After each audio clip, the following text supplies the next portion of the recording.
Até Perry Rodan mostrou-se cauteloso.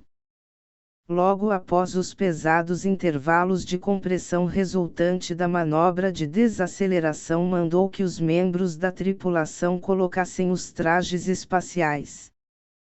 A essa altura, a Stardust já entrara em órbita lunar pré-estabelecida a uma velocidade de cerca de 3,5 km por segundo, que poderia ser facilmente neutralizada.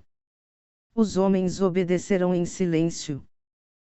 Enquanto o controle remoto exercido pelo computador da estação espacial impelia a espaçonave para órbitas cada vez mais reduzidas em torno da Lua, os quatro colocaram a vestimenta que, apesar de leve, apresentava um aspecto monstruoso.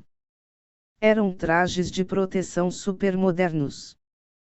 Hermeticamente fechados, resistiam perfeitamente a pressões imensas.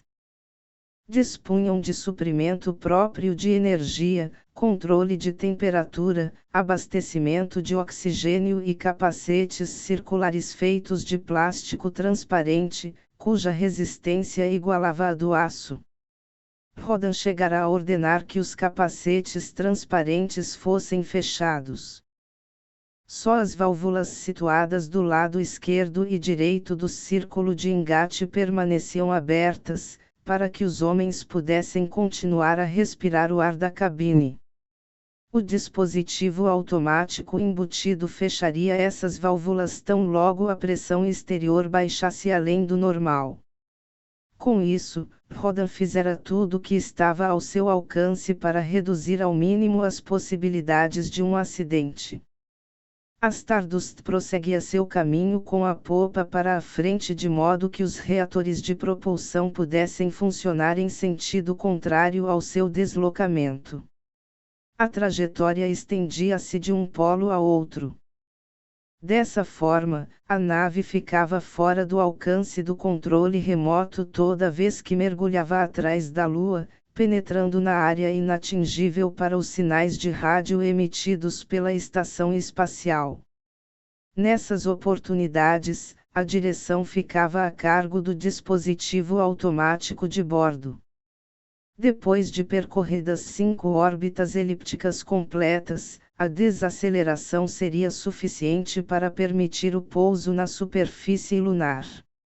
A 5ª órbita fora iniciada. O Sol se erguera do lado visível do satélite, dando início a um dos longos dias lunares. 60% do hemisfério visível já estavam mergulhados na escuridão.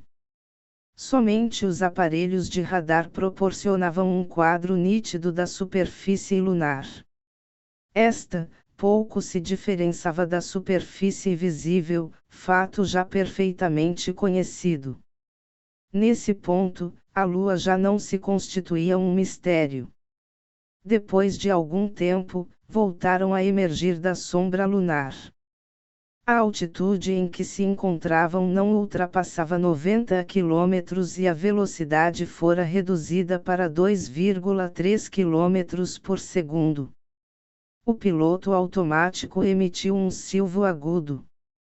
A nave estava sendo atingida novamente pelos poderosos raios direcionais da estação espacial.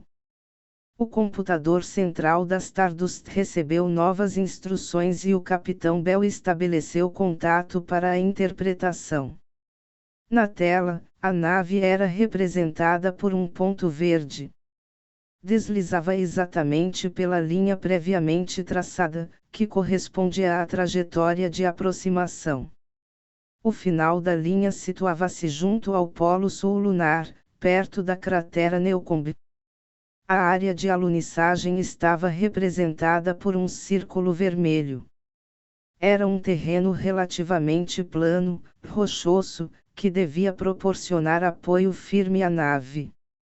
Os tripulantes podiam ouvir claramente a voz do chefe do programa com a mesma clareza com que ouviam o piloto automático registrar os impulsos direcionais. Havia pausas de alguns segundos entre um comunicado e outro devido à grande distância que separava a nave da central de controle. A Stardust chegou à margem ocidental do Mar Inúbil em velocidade ainda elevada. Imediatamente à frente, estava a cratera Walter. Estavam perto da área de pouso. Controle de terra. General Ponder falando, ouviu-se a voz pelo alto-falante em meio a algumas interferências. A nave atingirá o ponto de inversão do curso dentro de 72 segundos. Na emissão do impulso será considerada a distância a ser vencida pelas ondas de rádio. Por hora desligaremos para evitar perturbações. A imagem da nave na tela de radar está bem nítida. Recepção boa, quase sem interferências. Piloto automático em funcionamento. Vamos colocá-los no solo lunar sãos e salvos. Comecem a estender os suportes de alunissagem. Peço comunicar a execução desta instrução. Entraremos em contato após o pouso. Boa sorte. Câmbio final. Roda empurrou uma pequena alavanca. Os 4 suportes telescópicos da nave estenderão-se, separando-se do corpo da nave num ângulo de quase 45 graus. O mecanismo hidráulico afastava, cada vez mais, as longas pernas e nas extremidades inferiores destas, desdobraram-se placas, cuja superfície de contato era de 4 metros quadrados.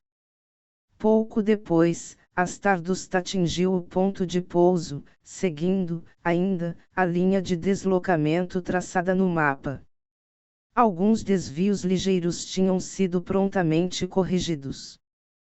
Tudo pronto. Aguardamos contato, disse Bell com voz arrastada.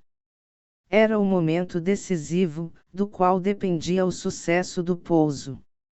Subitamente, sem qualquer outro preparativo, ouviu-se o ruído estridente do piloto automático. O impulso havia chegado com exatidão infinitesimal. O mecanismo de propulsão do foguete emitiu um ruído ensurdecedor. Era um empuxo de desaceleração breve, mas extremamente violento, que, com seus 12 G, eliminou cerca de 50% da velocidade da nave. Passado o choque e iniciada a pausa para correção de descida, os homens respiraram fundo, mais refeitos do novo golpe. No próximo empuxo de frenagem teria que ser realizada a correção de curso de 60 graus e, logo depois, o posicionamento vertical dos reatores de popa em relação à superfície lunar. Nessa oportunidade, a nave teria que se encontrar exatamente acima da área de pouso. Devia descer sobre o jato por ela expelido com valor de empuxo perfeitamente dosado. A velocidade final da queda não poderia ultrapassar 4 metros por segundo. Os dados passavam como relâmpagos pelo cérebro de Rodan. Tudo parecera extremamente simples e fácil. Agora, deitado no interior daquele mecanismo sensível e frágil, pôde visualizar as imensas dificuldades que ainda estavam por vir. A Stardust começou a cair numa trajetória parabólica que formava um ângulo bem aberto com a superfície lunar. A gravidade da Lua fazia-se sentir mais intensamente. Estava na hora de modificar o curso. Os reatores da câmara de combustão não podiam permanecer em posição horizontal, tinham que ser dirigidos para baixo. A nave caía de lado, como uma tábua, e por si só não poderia efetuar a correção necessária, colocando o mecanismo de propulsão na posição exata. -3 segundos. 2. 1. Contato, exclamou a voz cansada de Bell.